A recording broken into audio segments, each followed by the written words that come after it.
तर आजपासून 3 मार्चच्या रास्ता रोकोच्या तयारीला लागा असं आवाहन जरांगेंनी मराठा आंदोलकांना केलंय।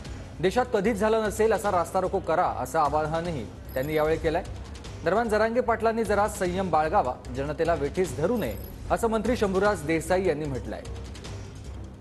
आजपासूनच 3 मार्चच्या रास्ता रोकोची तयारी महाराष्ट्रातल्या संबंध सगळ्या मराठा समाजाने करायची।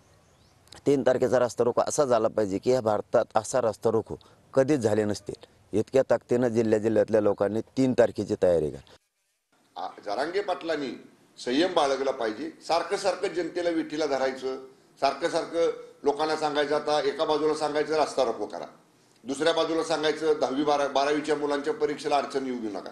आणि आता काल जरांगे पाटील काय म्हणतायत, वयस्कर माणसांनी पण उपोषणाला बसा। म्हणजे तुम्ही विठीला धरताय का लोकांना? हे करू नका। आज हा प्रश्न सुटलेला आहे आणि जो थोडा तुम्ही सगळ्या सोयऱ्यांच्या बाबतीतला म्हणताय त्याच्या बाबतीत सुद्धा सरकार अभ्यास करतंय। त्यामुळे जरांगे पाटलांनी संयम पाळावा एवढंच आम्ही त्यांना